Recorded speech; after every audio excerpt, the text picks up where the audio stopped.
Hello. I'm no one in particular, but everyone around me is already sick of hearing about Brexit, so I've decided to put everything I wanted to say in one place. At the time of recording, it's already May 2016, with only about 8 weeks to go before the EU referendum on the 23rd of June, so I might be a little late to the table with this, but I'm only going to address the hypocrisy and misuse of power, and that's never going out of fashion, so I guess the timing isn't too important. As we lead into May 2016, there is a somewhat frantic and ubiquitous debate, at least in the media, about the UK remaining in the EU, about which I have tried very hard to form an opinion, or at least pick a side. Before now, I've always viewed the EU in much the same way that I view the monarchy and Keeping Up with the Kardashians, in that it's no more offensive than anything else that regularly pops up in the news. It's just there. I'm afraid the best I can do is offer a small number of observations. Before I do so, however, I would also like to offer a disclaimer. This is not a Little Englander anti-Europe polemic. I'm actually all for Europe with its horizon-widening variety of cultures and people, and I'd like to take advantage of the border-free travel and deepen my knowledge. So far I have enjoyed pasta in Italy, paella in Spain, currywurst in Germany, a stroopwafel in the Netherlands, goulash in Slovakia, and of course in each country I had an English breakfast. And yes, I tend to navigate by foodstuffs. Cultures and people are usually very welcoming and civilized. It's the politics that isn't. So, observation number 1. EU countries help to create one of their own biggest issues. Many EU countries, or at least their governments, try to use reducing immigration as a rallying cry, even though they're the ones selling weapons to unstable nations outside the EU, which then use those weapons against their own people, as well as their enemies, in turn forcing vast swathes of refugees and migrants to flee to those same EU countries, which then have the nerve to complain about it. It all evens out though, because the citizens of those EU countries can buy their own weapons and shoot the migrants when they arrive. There must be a media-friendly term for that. Is it partial ethnic cleansing or ethnic cleansing by proxy? Whatever the definition is, it's a hell of a way to reduce your quotas. France, Italy, Spain, Germany, Sweden and the UK all sell weapons to places like Saudi Arabia, Syria, Jordan, Egypt, Iran and some of the more unstable territories in Africa and Asia. In fact, if you choose an EU nation at random and ask Mr. Google who they sell weapons to, almost every single last one of them does it. One notable exception was the Netherlands, which has banned weapons sales to Saudi Arabia. But this just means that they were doing it. Bunch of splitters. Quick sidebar, I know the phrase should be, to whom do these countries sell weapons? But this video is already a bit up itself, so I left it. Of course, the arms aren't just sold outside the EU. Observation number 2. EU governments like to goad each other into buying their weapons. For example, just like the rest of us, Greece is bent double with debt, almost to the point of collapse. In fact, it was only an EU bailout that prevented their particular collapse, and then, knowing that they suddenly had the money, France and Germany carefully reminded them that "You know Turkey is still right next door," and immediately sold them more weapons. Germany even had the audacity to sell them Duff ones. Greece spent €3 billion on 4 German submarines that never sailed.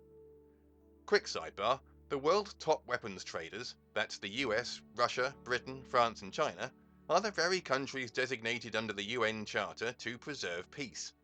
Now that's just too cynical to be ironic. Does this make anyone else think of Police Captain Smith in LA Confidential? Or Dick Jones in the original RoboCop? Or at a stretch, Aldrich Killian in Iron Man 3? Everyone likes an encore though, so staying with the arms trade one more time, we can even go one better. Observation number 3.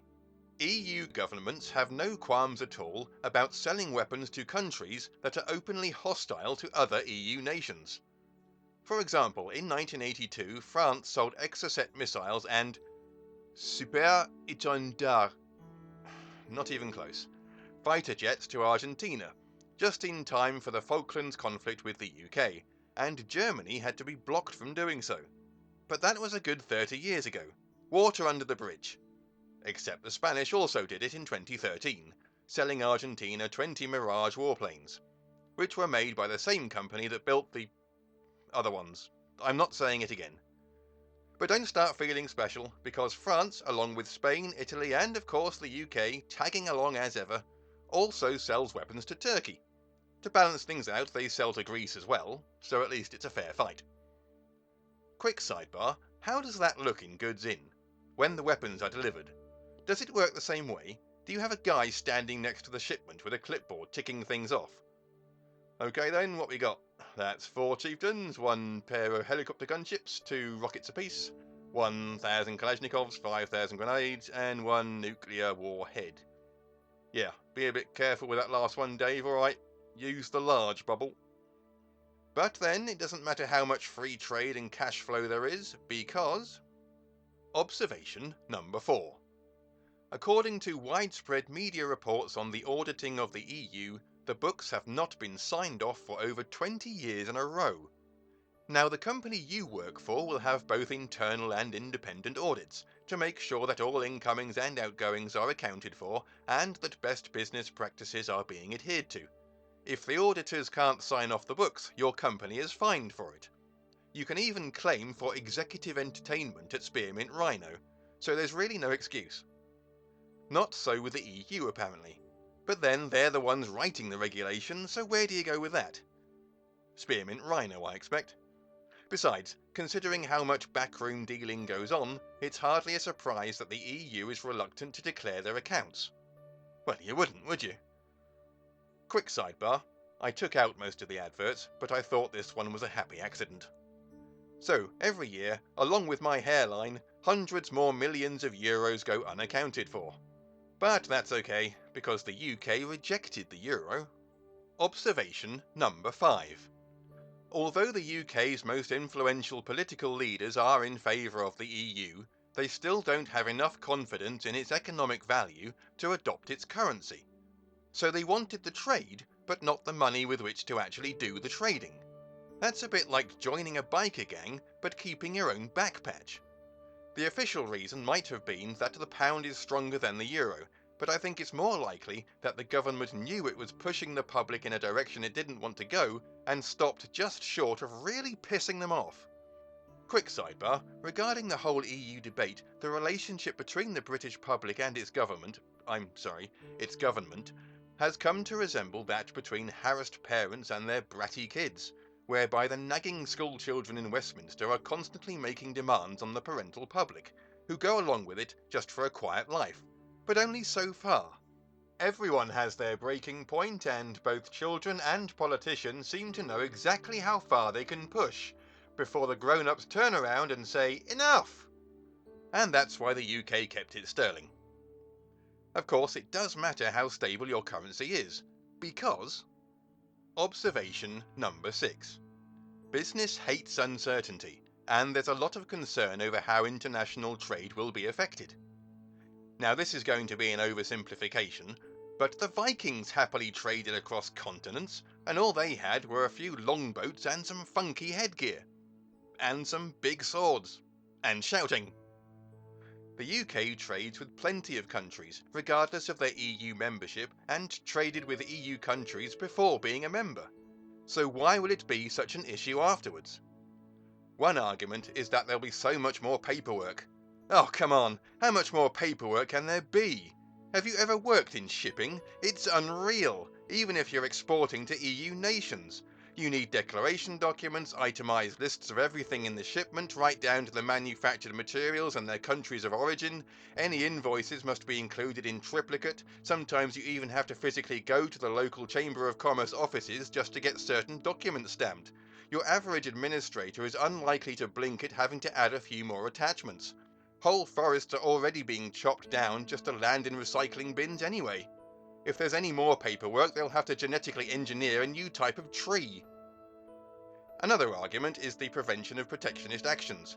For example, no doubt Germany's car industry would like to see trade barriers against foreign-made cars. French farmers would like to keep out low-cost imported food, and Italy would prefer to support its own fashion industry. It's their EU membership that stops them keeping out the competition. Only it doesn't. Observation number 7. The EU cannot police its own members. This path is a bit well trodden, but in March 1996, British beef was banned from global export due to well publicised safety concerns. 3 years later, in August 1999, the EU lifted the ban, but France and Germany refused. This led to 40 other countries imposing similar bans. In November 1999, the EU began legal action against France for not lifting the ban. In February 2000, the EU then began similar legal action against Germany. In March 2000, Germany relented, but France did not, and they maintained their illegal ban until October 2002, 3 years later. In December 2001, the European Court of Justice confirmed that France was acting illegally, but didn't actually stop them, and was apparently powerless to do so. For 3 years. Wait, actually, no, because we threatened to fine them £100,000 a day if they didn't lift the ban.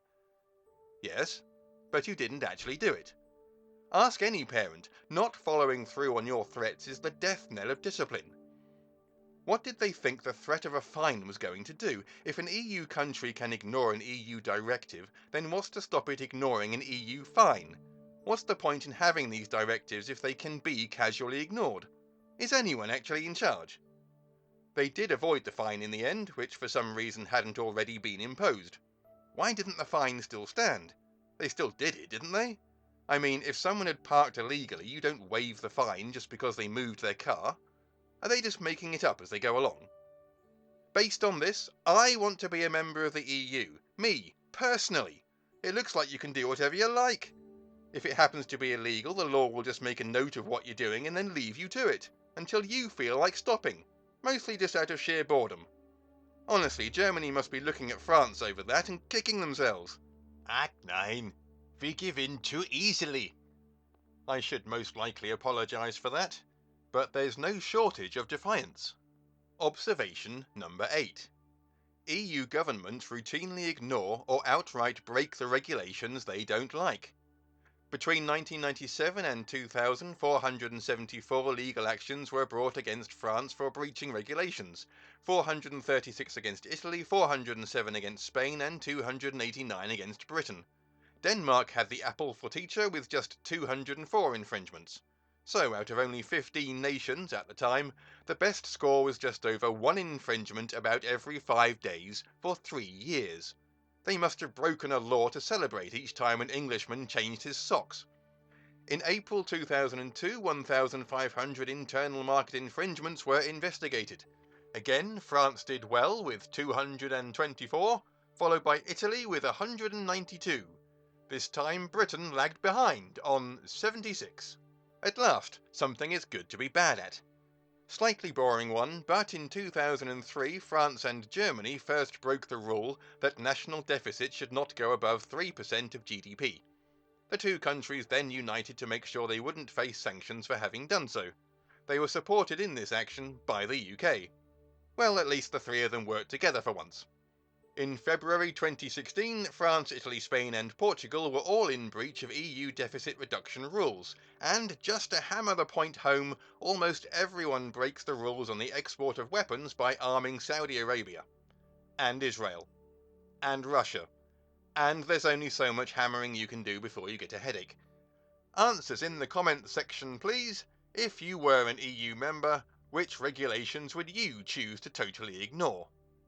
In summary. So, to recap, like many other EU governments, the UK facilitates hostilities and undermines the very concept of international peace by openly trading in the international arms industry. It rejected the euro, visibly demonstrating its lack of confidence in the single currency and, by extension, the single market, and a lot of the time the UK isn't even abiding by EU law.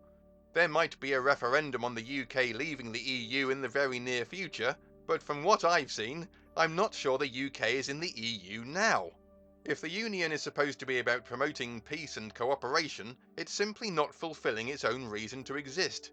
If it's serious about wanting to bring the nations together, perhaps its members should stop providing the means to blow each other apart. I don't think it makes any difference if you're in favour of the EU or not. It's the people running it who aren't. A final word.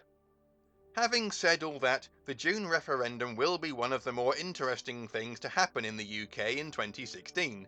and is a genuine chance to respond to a defined issue, rather than just the vague rhetoric we usually get. So, however you think or feel about the issue, I do encourage you to use your vote. That way, if what you want doesn't happen, at least you'll know when your disappointment began. Go ahead and like, comment, share, and subscribe. Thank you for listening to the whole thing. I feel much better now.